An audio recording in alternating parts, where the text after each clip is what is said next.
I wanted to start with a personal story. 11 years ago, I was a junior at the California Academy of Math and Science, which is, as you can see, a refuge for nerds from all over Los Angeles. And my days were filled with applying for scholarships and trying to beat my friend Kun Gao at the science fair with my project on nitrogen fertilizer. And I did, for the record. I was living a pretty comfortable suburban life, and it got interrupted one afternoon when I received an envelope from, of all places, the Lorillard Tobacco Company. I had won a $10,000 college scholarship for community service work and for not smoking. But something in me balked at the idea of using big tobacco money to fund some fancy education. And like the children of many immigrants, I'd grown up listening to stories from my parents' homeland. My mom told me how she once threw a piece of bread on the ground outside her house in Calcutta for the local neighborhood dog, and a street child ran up, pushed the dog away, and nabbed it hungrily. We were taught to eat all the food on our plates because of the starving kids back home in India, and I'd always wondered, why were they starving while I had so much food? And what kind of lucky accident had allowed me to be born in the United States instead of on the streets of Calcutta? So I began scheming to use the money from the scholarship to go out and see poverty firsthand in a developing country. And I came across an online ad for a program called the American Field Service. It's a volunteer group, and they were looking for young people to teach English abroad in Africa. The first opening I saw was in a place called Ghana. And I was a fan of travel books and began imagining life outside of the suburbs and Indiana Jones-style adventures in a faraway land in West Africa. So I decided to graduate from high school, and I wheeled and dealed to convince my parents and my guidance counselor and even a reporter at the South Bay Daily Breeze, who wrote this very flattering article, that this was all a good idea. And surprisingly, my high school let me leave. They let me graduate a semester early. And so in January of 2000, just after Christmas, I took off from LAX, and I landed a few days later in a town called Akropong, which is 2 hours north of Ghana's capital. And I was placed at the West African School for the Blind. That's actually the logo from the letterhead, which has a typo on it, if you notice at the bottom. And this is the oldest school for the blind in West Africa. It was built by the British, by Queen Elizabeth, prior to the country's independence. So there I was, at 17, teaching an English class with 60 partially sighted middle and high school students and only 3 textbooks in one of the poorest countries in the world. The school had one library filled with moldy books that had been warped by the monsoons and written for British schoolchildren in the 1950s. It was really hard to teach English using books that had references to Hyde Park and the Thames and snow, things that a blind kid in Ghana couldn't relate to in his wildest dreams. But despite these hardships, my students blew me away with their knowledge of English and their deep passion for learning. They listened to the local Voice of America radio program and to the BBC radio every morning. They stayed after class to talk with me about their favorite books and ask me questions about America. And one student in particular made a really deep mark on me. His name was Femi Abbas, and he was 10 years old when we met. And Femi possessed a rare precociousness. After class, he would beg me for time to talk about books. His favorite novel was Chinua Achebe's Things Fall Apart, which I'd read in high school. And at the age of 10, this kid Femi could understand all of the dynamics that were going on in the novel. And like Achebe, Femi had come from Nigeria and had seen the unraveling of his family and life when his mom had to leave and go to Ghana in search of work. Femi had a fertile mind. And so, I discovered, did many of my students. One of them wanted to become an English teacher. Another wanted to write for a newspaper. A third dreamed of practicing medicine. And all of them, surprisingly, asked me to help them leave Ghana and move to the United States because they believed our country was a land of wealth and opportunity. It's worth taking a moment to describe how my students lived. Most of them inhabited tin-roofed houses in tiny villages. Most were blind as a result of preventable causes in early childhood. They had lost their sight because they were poor, because they happened to have been born in a place where only 1% of the population gets decent health care. So it became clear to me then in Ghana that I had stumbled into this pool of incredible talent and that talent was going to waste before my eyes. Where I live in California, it's really easy to think that we live in a meritocracy. Silicon Valley really feels that way. And it's easy to think that there's some rhyme or reason to who makes it in the world and who doesn't.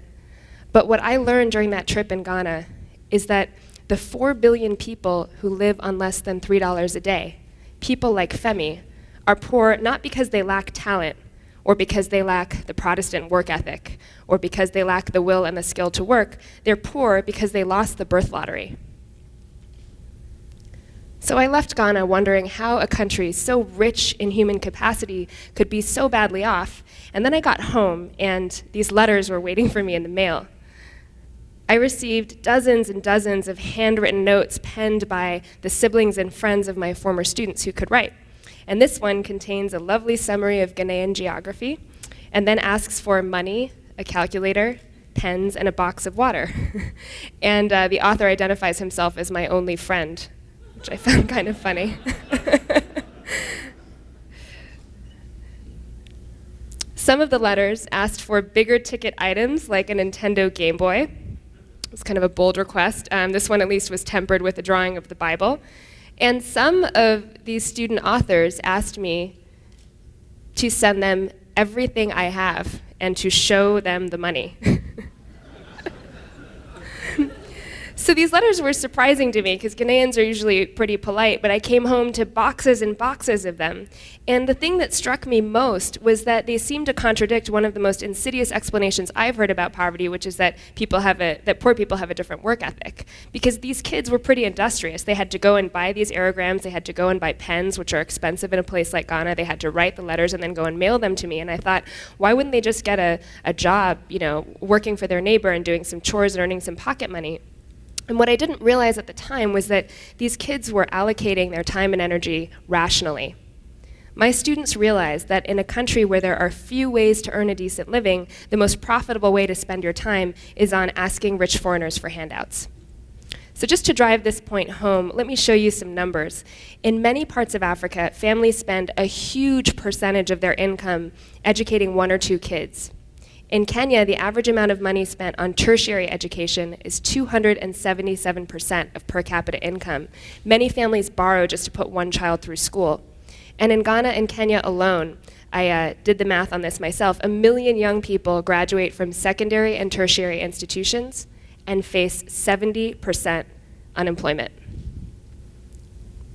These figures are part of a broader global story. We are witnessing a tremendous surge in human potential. As the letters from my students showed, there is a growing number of literate poor. UNESCO released a report recently that said that in the next 30 years, more people will receive a formal education than in all of human history. In Kenya, an estimated 92% of young people can read and write. So that means that there are about 1 billion bright young Femis out there who will face at least 50% employment in the formal sector coming into the labor market in the next decade.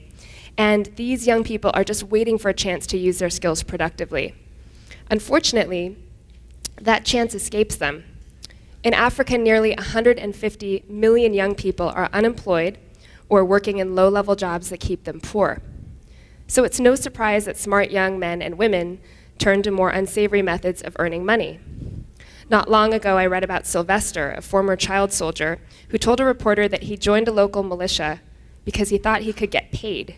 He literally joined a militia so that he could have a job. Unemployment drives participation in mass riots like the ones that we saw on television across North Africa in January. It drives young people to commit crimes. In a recent study, half of the young people in Europe's poorest country said that they would consider participating in organized crime because there's no work for them. Half. In Somalia, a young man who becomes a pirate in the Red Sea will earn 17 times the average daily wage in Mogadishu, even after you adjust for the risk of failure. Unemployment even drives sex trafficking. If women aren't able to produce economic value with their brains, they get sucked into a trade that values them for their bodies. Indeed, 80% of women workers in Africa and South Asia are considered to hold the kind of vulnerable employment in basic manufacturing or informal labor that puts them at risk for many types of abuse.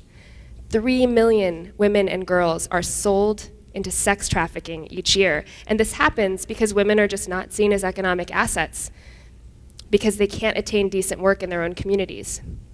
So poverty due to unemployment is clearly at the root of a host of social problems. And so some people say, well, but there's this informal economy, and can't that sustain the poor? And that's true, there is a huge informal economy. But these businesses that exchange goods and services in developing countries are largely made by poor people for poor people who also earn less than $3 a day. Which means that even if we invest small amounts of money through mechanisms like microfinance in local businesses, there's a natural ceiling on how much these entrepreneurs can scale, right? Jobs like selling handicrafts or hawking agricultural produce are not going to catapult people out of poverty in our lifetimes. And we have some evidence now coming out about microfinance in rural India that shows that while it does increase incomes very modestly, we're not seeing the sort of catalytic impact that we were hoping for. That's not to say that microfinance isn't a good solution, but it is an argument for bold new solutions that can maybe take us further. So after Ghana, I enrolled at Harvard, and I majored in economic development, thinking that I would learn from the experts about what works to fight poverty. So I became a fellow at the Center for International Development, where Jeffrey Sachs and many other development experts have made their names. But I didn't learn solutions. In fact, I was really turned off, because it seemed to me that all of these experts spent their time traveling around the world, staying in five-star hotels, doing assessments, writing papers, and getting tenure. And no one was asking themselves, how can I do something right now to make poor people richer in a tangible way? So then I thought, well, maybe I'll find the answer at this institution at the World Bank. And I scored a consulting gig there in my junior year of college through one of my professors. I took a year off, and I thought I would try to make my name in the world's most established development institution. The bank employs 11,000 people, all trying to fight poverty. So the day that I started, I walked into the bank's imposing lobby in DC, and I filled with pride when I saw etched in stone on the wall in big letters, "Our dream is a world free of poverty." That's the bank's motto. But then I saw a sign the day that I started, just across the hall, advertising a personal development seminar for employees that same afternoon. And to my horror, as an idealistic 19-year-old, the sign read, "How to finance your second home." So this is a personal development seminar for employees of an institution whose mandate is to fight poverty. And so I thought, that's funny. I don't really feel like I'm in the kind of a culture that's oriented towards solving this problem. But I did learn one really important thing during my time at the bank, and I learned that the data collected on trade and national income do show that one thing pretty conclusively helps to fight poverty, at least at a macro level in poor countries, and that is trade with richer countries. Trade can be a great leveler when the terms are fair. But the problem with trade is that it tends to help already wealthy people living in these poor countries, because they're the ones that have the connections and the expertise and the starting capital to do business with big Western firms. And so the benefits of trade are generally felt most by local elites and middlemen. And we tell ourselves that if we do business with them, that the wealth will eventually trickle down to the bottom of the pyramid if we just wait patiently. And that's the official stance. Despite what we write on the walls of our biggest development institutions, we think poverty is kind of inevitable. We think the root causes are intractable. While preparing for this talk, I walked to my favorite place in San Francisco, which is the MLK Memorial in Yerba Buena Gardens. It's in the heart of the city. And I rediscovered one of my favorite quotes. In his Nobel Prize acceptance speech in 1964, Dr. King said, "I have the audacity to believe that people everywhere can have 3 meals a day for their bodies, education and culture for their minds, and dignity, equality, and freedom for their spirits." Is his dream really so audacious? If we can map the human genome and put cell phones in the hands of 4.5 billion people and free solo up Yosemite's Half Dome, can we really not end extreme poverty in our lifetimes? I think we can, and I think we will. But it will require bold new solutions. And those solutions will come from entrepreneurs like you all, not the big development institutions. Most poor people interact with the global economic system by purchasing products made and marketed to them by multinational corporations. And many of you will be familiar with C.K. Prahalad, who was a professor of business at the University of Michigan, and famously argued that corporations have long been ignoring the so-called fortune at the bottom of the economic pyramid. And he described how some companies had found innovative ways to market goods and services at price points that poor people could afford to the bottom 4 billion people who live on $3 a day. And so he gave the example of shampoo and soap, which could be made more affordable if you thought about selling them in smaller increments. And so arrived Unilever's famous soap sachets, which now litter the fields, unfortunately, of rural South Asia. And this is kind of how we've been taught to believe that we can interact with the poor. We, the experts, sell them, the helpless masses, our stuff, ostensibly to make their lives better. But this is only one step better than charity, because this is a one-way interaction. I think that the only way that we can radically increase incomes among the poor is by directly engaging them in the global economy. True engagement requires us to value people who are less fortunate than ourselves as equals, and to see them as producers capable of making stuff that you and I will actually buy. There's some precedent for this. This is a picture of Henry Ford's assembly line, circa 1913, and his innovation did something amazing. It took the production of a highly complex machine and broke it down into tiny tasks that any person with a bit of training could do. Previously, people thought you could make cars only in the elite realm of the craftsman's studio. Nobody ever believed you could mass market such a thing. And in doing so, Ford liberated auto manufacturing from the studios and paved the way for the post-war economic boom in the United States. And this idea of assembly line manufacturing is really the great poverty alleviator, I believe, of the last 150 years, if you just look at the numbers. So the 20th century saw this thinking applied to every kind of manufacturing. In China and Southeast Asia, sewing machines have empowered millions of women to escape poverty by earning money in garment factories. This is not sexy stuff to talk about in the development circles, because to most people, this doesn't seem particularly empowering, but to the women who have jobs at these factories, who are earning income for the first time, who are not being sold into brothels because they have a wage, this is what empowerment looks like. But the challenge is that you can't build big factories in most of the places where poor people actually live. And that's what gives rise to a lot of the labor problems that we see in these big factories, because poor people have to leave the rural area, go and live in barracks outside of a big company assembly line headquarters, and then go and do manufacturing for months at a time without seeing their families.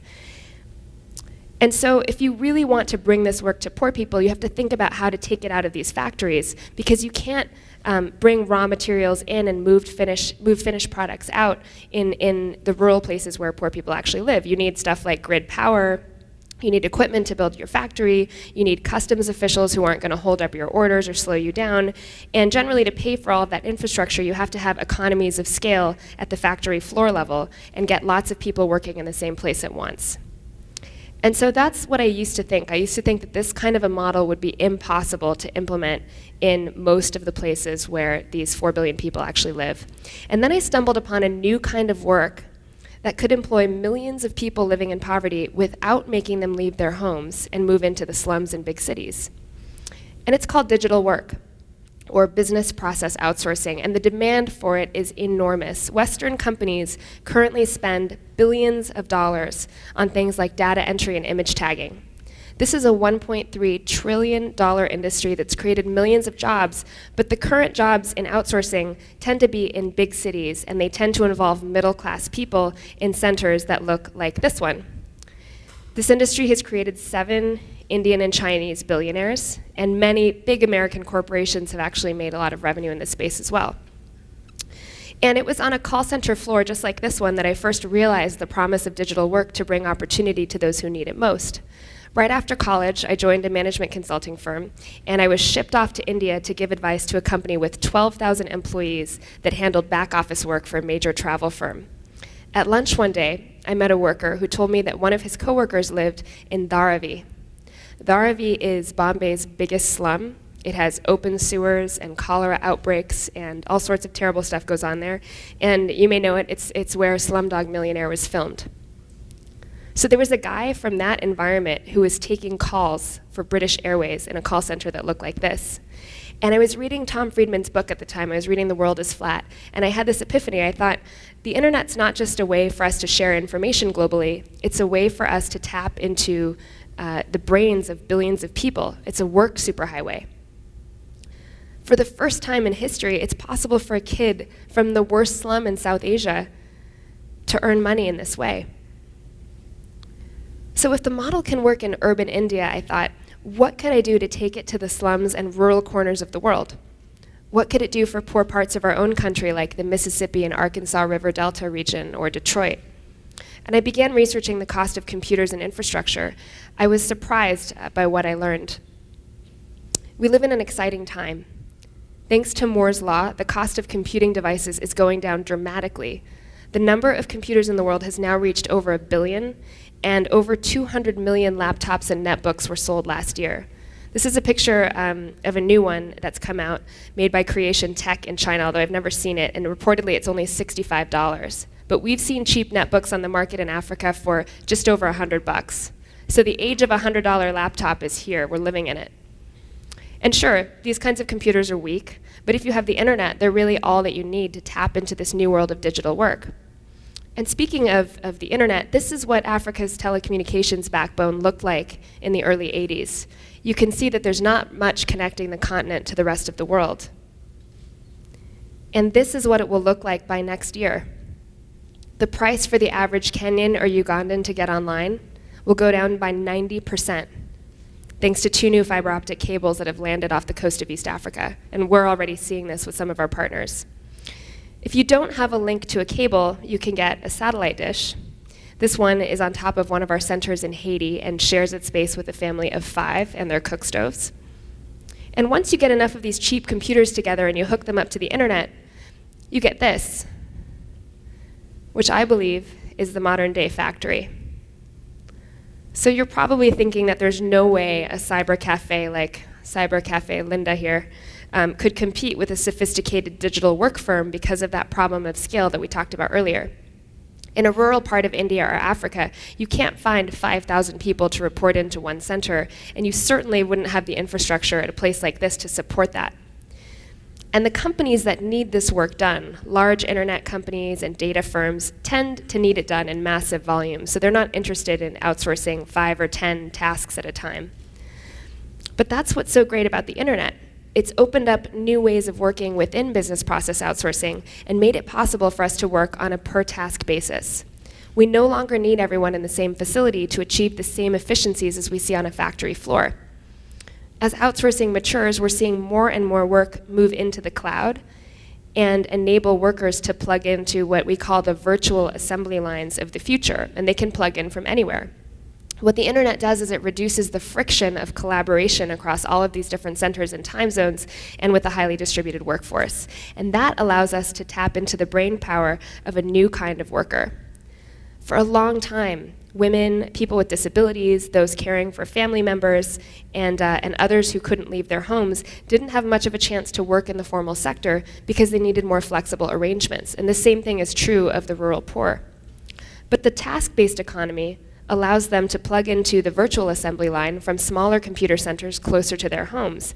This photo is from one of our centers in rural India near Bengal, which offers childcare, full-time childcare for local women while they work. So this profound shift in the nature of work convinced me to quit my consulting job a few years ago to found a nonprofit business called Samasource. Sama means equal in Sanskrit. And our mission is to connect poor people to what they need most, to work, using the internet. To do that, we had to really rethink the standard business process outsourcing model. We had to learn to view our workers as part of a pool of distributed labor and build tools to allow our account managers and our customers to work with them as if they're all sitting in one place. So here's how it works.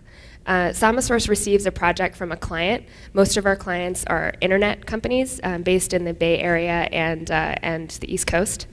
We receive a project from them. We have an account management team that loads it into our crowdsourcing system that we've built internally. The crowdsourcing system breaks down the work into microtasks, or we call it microwork, and then we send those pieces out to hundreds of people all over the world to complete these tasks. And they're currently in 5 different countries in South Asia, East Africa, and Haiti. So I'll give you a specific example. Every month in the US, tens of thousands of small businesses, from cafes to shoe repair shops and dry cleaners, are founded, closed down, or moved to new locations. Products like Google Maps or GPS navigation systems need accurate data to send you to the right place.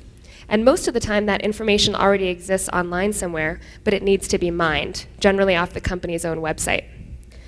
So searching the web for basic information, doing basic web mining, is something that virtually anyone with access to a computer and a basic grasp of English can do with a little bit of training. We built a platform. It's something like Amazon's Mechanical Turk, but it's much more focused on training and giving feedback to individual workers to make them better. We built a platform to manage people to do this kind of micro work. And this is a very basic screen with just a few projects to protect our confidentiality, but you can see how it works. So it's a simple web form. A worker clicks on a task, he's taken to an interface, and he can complete these tasks one by one. And unlike other crowdsourcing systems, what's cool about ours is that these workers work in teams from local internet centers that look like the one that you saw in the last picture. So they're generally 5 people or 10 people or 20 people who sign up under a local entrepreneur who runs that center like a business. And through our platform, that local entrepreneur is able to add many more workers because he's not dealing with emailing spreadsheets around and dealing with the logistics of getting the work done. So a completed task in our system is only worth a few cents, but in a day, a worker can earn several dollars. And you may not think that that's worth much, but to some of our workers, a few dollars represents a 300% increase in income. And what's most exciting is that this work is getting done from centers like this one in rural Haiti, or this one in a rural part of India, which is actually India's mining capital, where there are very few jobs that don't involve basic mining, or this one in rural Kenya. So from some of the most unlikely places. And these workers are doing work for leading companies like Ask.com and LinkedIn, and we're a month away from sending our millionth dollar in payments out to the field. So we've shown that people can escape poverty by selling their services, by selling their brain power into the global economy, and that microwork can be a powerful solution to the long-standing problem of poverty. So I thought I'd conclude with a story. Unfortunately, I've lost touch with my old friend Femi. I tried finding him on Facebook, and there are 3 Femis, and none of them are Femi Abbas. But 2 years ago, I met someone remarkably like him in the middle of the world's largest refugee camp, which is a place called Dadaab. It's near the Somali border in Kenya. To give you some context, Dadaab houses 300,000 people in a space designed for 90,000 people in abject poverty. It's hot, and it's dusty, and it's dry, and there's shortages of food and water and firewood and everything you can imagine. And most people live in tents like the ones you see there, provided by UNHCR. But in the middle of Dadaab, there's something truly exciting happening. There is a computer lab. And next to that computer lab, there's a satellite dish with questionable security. And inside that lab, there are people like Paul Parach. I met Paul 2 summers ago as part of an experiment we did to see whether we could get refugees using that lab that you just saw to do address verification for a Silicon Valley client of ours. Paul, like my student Femi, is an extraordinary character. He's from South Sudan, and he was forced by a local militia to leave his mother and 4 sisters behind at age 9 and walk to the border with Kenya. He's one of the so-called lost boys out of the violence that's been going on in South Sudan. And so several weeks later, he arrived at Kakuma refugee camp, which is in a different part of Kenya, where he was shot in the leg by a guy from a rival tribe, ended up transferred to the ICU in Nairobi, and then finally made it to Dadaab. And somehow, Paul still has the will to get up every morning, and he's enrolled as a junior in secondary school in Dadaab, and he speaks great English. Paul's 22, and he's about to receive his diploma, And he'd only been using a computer for about a month before I met him. He'd signed up for a computer class that he saw advertised at the center, but he was so eager to learn because he needed a way to support himself in the camp. He told me that those lucky enough to get a job in Dadaab earn 50 cents a day for doing manual labor. Stuff like breaking down big rocks into smaller rocks. I'm not joking, this is like an actual job in a quarry in Dadaab. So digital work could earn him double that wage in an hour in a nice, clean computer center where he's building a skill that he can actually use to get work later on in life. So Paul was part of our first class of 16 workers in Dadaab, and he's now on Facebook. He sent us a message about a week after I got back from the camp saying, "Hi, thanks to Samasource, I'm now connecting to the world." So the internet's not just a platform for sharing and connecting, it's really a platform for fighting what I think is the greatest ethical battle of our time, which is not poverty, but a fundamental disparity in access to opportunity. A month ago, I sat in a bakery in New York that listed on its menu, among the gourmet tarts and quiches, a special treat for people who'd brought their pets. $14 foie gras dog biscuits. It's Bouchon Bakery. I remember thinking about Femi in that moment, and Paul, and the countless other people I've met over the last 10 years who are lucky if they see that much money in a week.